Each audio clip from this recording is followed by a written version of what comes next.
and welcome to Music DNA, the show that will help you discover the insights of music. I'm your host, Ahmed Torresilla. On this episode, we'll explore classic music through a brass band ensemble approach. To help me expand on this topic, I have Brian Neal, Director of Chamber Music and Professor of Trumpet at MDC Kendall Campus. Welcome. Thank you, Ahmed. It's a pleasure to be here. I'm very excited to be able to share some of what's going on down at the Kendall campus. That's great. This show is about a concert called Trumpets Across Traditions that MDC-TV had the opportunity to film. We are going to split the concert into two shows. This first show will give us an idea of the great job the teachers and students are doing at MDC Kendall campus. And in the second show, we are going to witness how they support the good music around the world.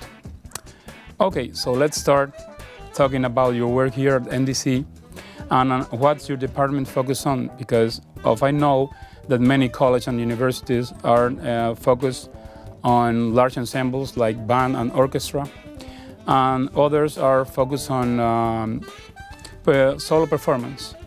What would you say MDC is focused on? Well, it's true that the large ensemble is the foundation of the college music department.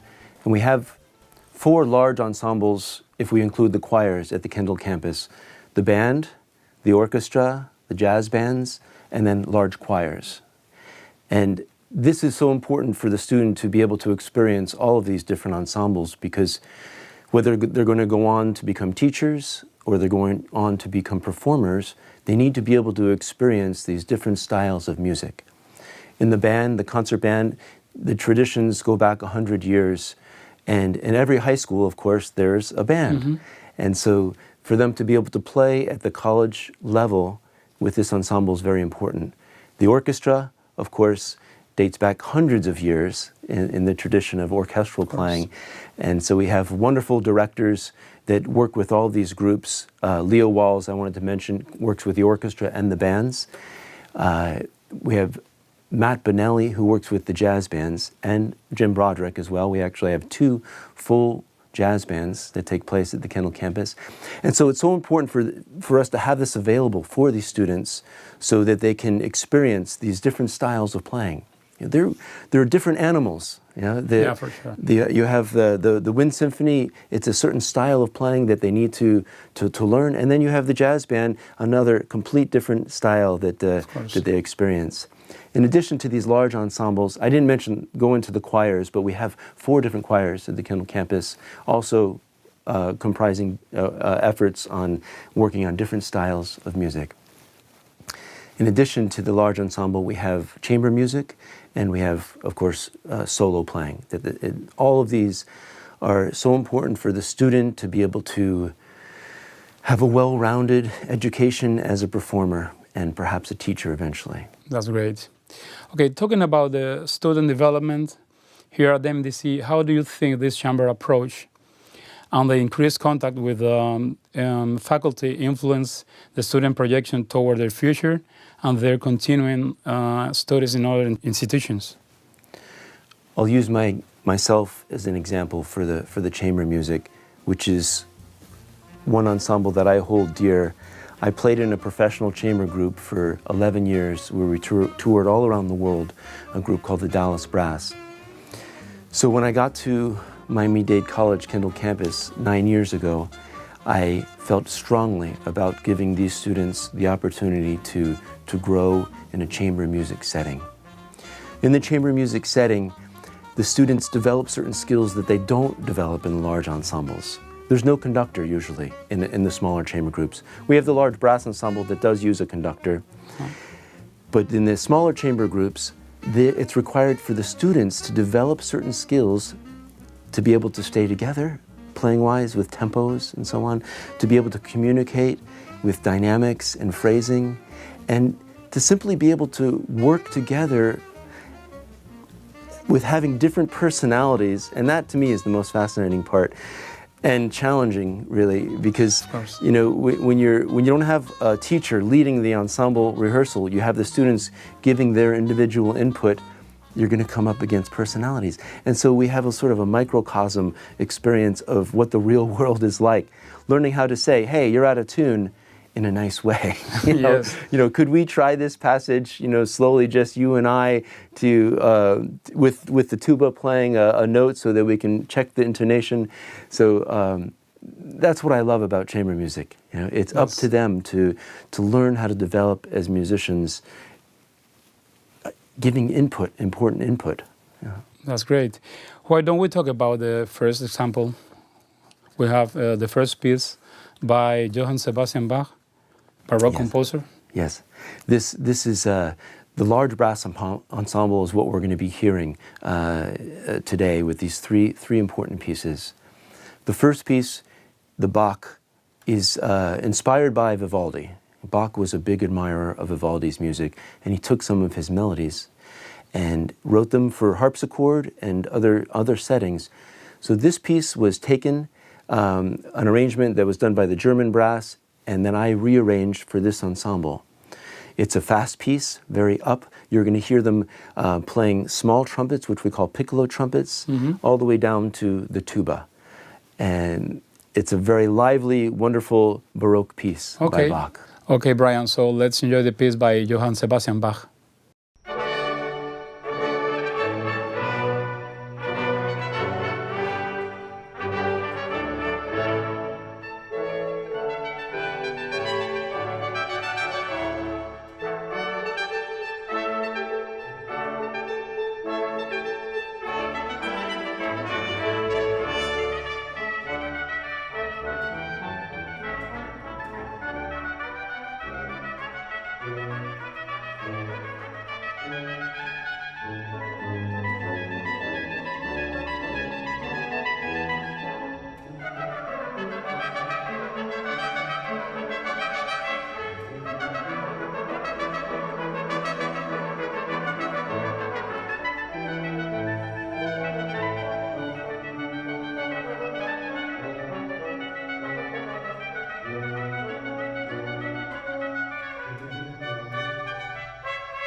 Start your story at MDC.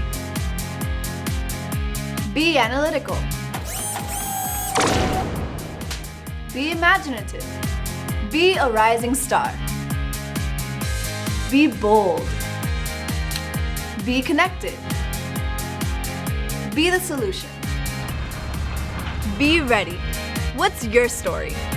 Be the best. Be you. Be MDC.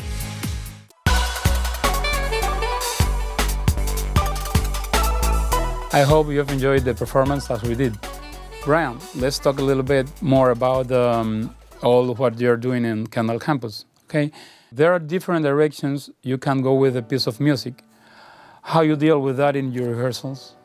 That's a very good question, because very often I'll give the opportunity to the students as well to make comments on, should we play this section soft? Should we breathe here? Should we play this section louder?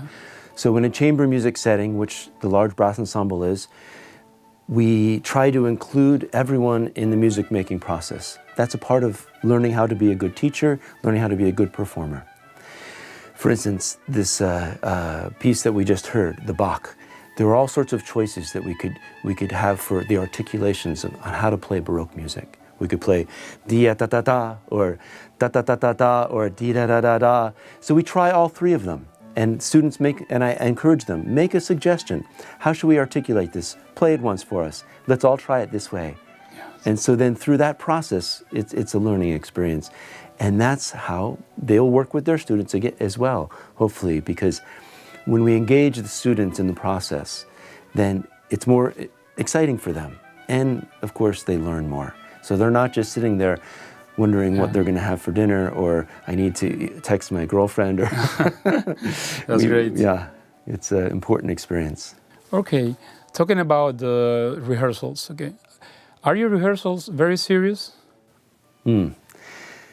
I try to change it up a little bit because what we're doing is very serious. We're learning music, and there's a time for relaxing and sort of enjoying what we're doing and having a fun time, but there's also a time where we need to work. You know, we have an hour and a half to rehearse, and we have a concert in 2 weeks, and we need to get busy. So it's important for us to experience both the light, enjoyable part of playing music, but also let's not mess around anymore. It's time for us to work. For the next half an hour, we're going to work intensely. Yeah. And what do you try to accomplish with the atmosphere of the rehearsal? Well, it's just that, you know, to mix it up a little bit. We want the experience to be enjoyable, but we want it to be serious as well. And so I try to have the atmosphere change throughout the rehearsal. You know, it's an exciting experience for myself to think on this level that you're asking in a rehearsal setting, to plan things out in the rehearsal. We're going to have this kind of attitude and this kind of atmosphere at the beginning. In the middle section, we're going to change it up, and in the end, we're going to be light again, and maybe listen to some music, and so we have everything. Try and include all sorts of atmospheres. That's great. Okay, what is the MDC brass ensemble composed of? So the brass family is really composed of 4 smaller families as well. We have the trumpets, the higher instruments. We have the French horn, which is, so the trumpet represents the soprano voice. Mm-hmm. Really, all the families of instruments are representing the human voice. The high woman's voice is represented by the trumpets. The low woman's voice is represented by the French horn. The high man's voice is represented by the trombone, and the low man's voice is represented by the tuba. So we have all of these instruments in the ensemble: trumpets, French horns, trombones, and tubas. Then within those smaller families, within the trumpet family, we have the piccolo trumpet as well. We have the E-flat trumpet, we have the B-flat trumpet, we have flugelhorns. Yes. So it's interesting, we can break it down further and further. What you'll be hearing today is generally the main instruments of the brass family, except in the trumpets we will be including, you've already heard actually, the piccolo trumpet and the Bach. Yes. Okay, why don't we watch and listen the second piece, which is from Sergei Rachmaninoff, Rejoice. Mm-hmm. Who did the arrangement for this piece?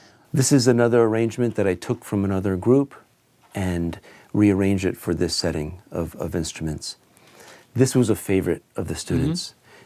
Mm-hmm. Rachmaninoff is from the Romantic era, and we don't often get the chance to play music from the Romantic era as brass players. But the students favored this one out of the other two because we're expressing emotions. For sure.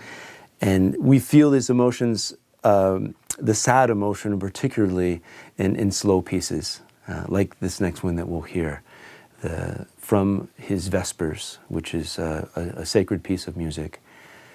That's great. Yeah, that's what Romanticism is about, emotions. Let's watch the next video by Sergei Rachmaninoff, Rejoice.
Start your story at MDC. Be analytical. Be imaginative. Be a rising star. Be bold. Be connected. Be the solution. Be ready. What's your story? Be the best. Be you. Be MDC.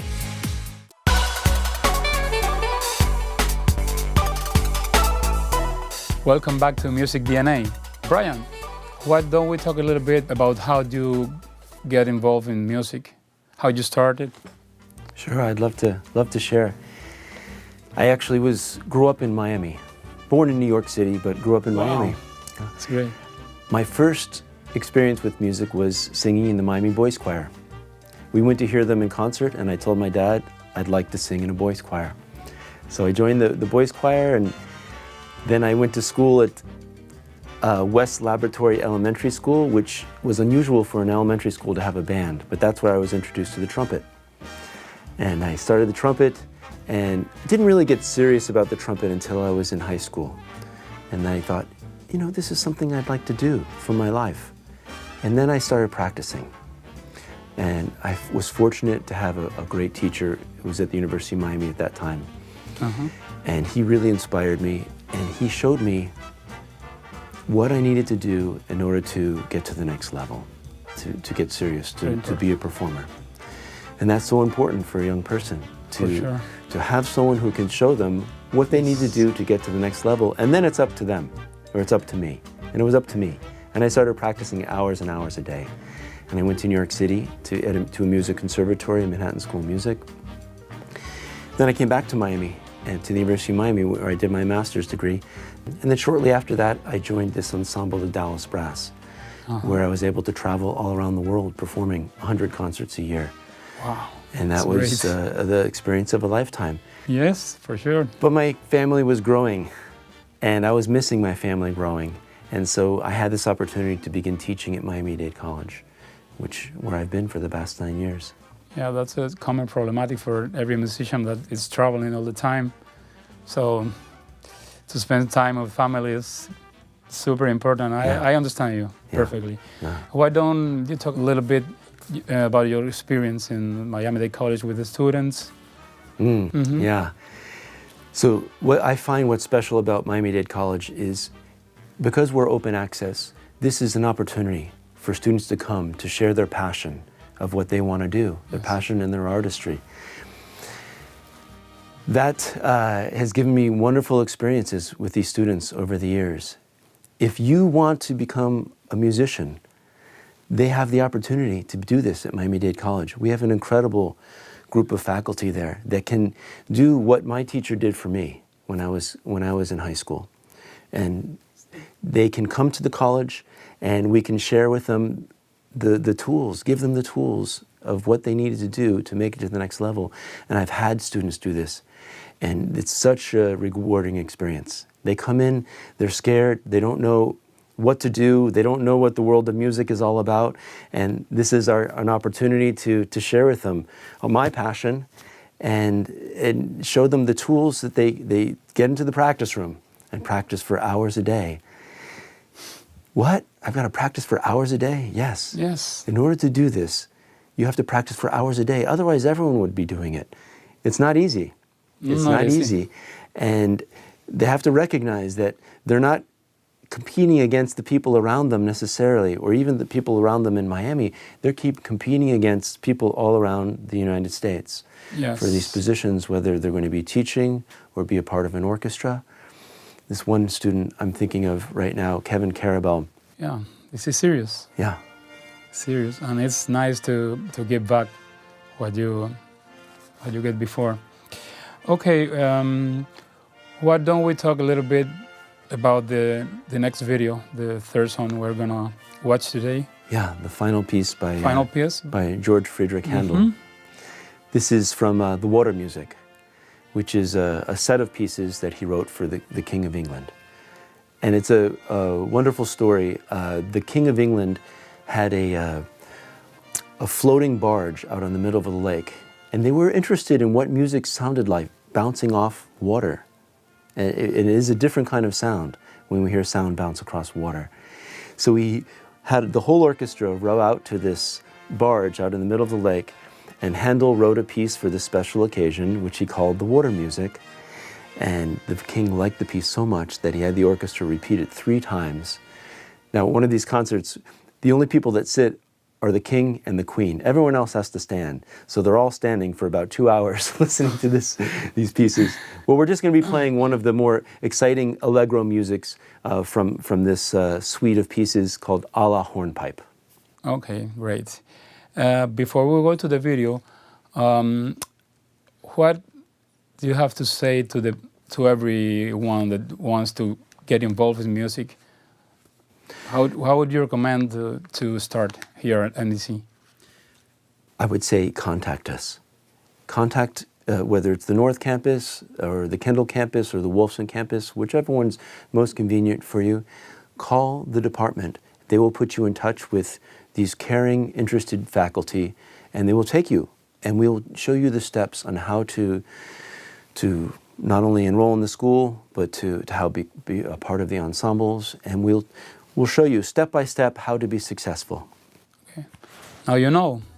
Call, keep in touch. Thank you, Varian, for being here. Thank you. I've enjoyed being here. It's been my pleasure. We're gonna close this show with the piece A la Hornpipe from Water Music by George Frederick Handel. I'm your host, Ahmed Torresilla. Make music your style of life. Thank you for watching.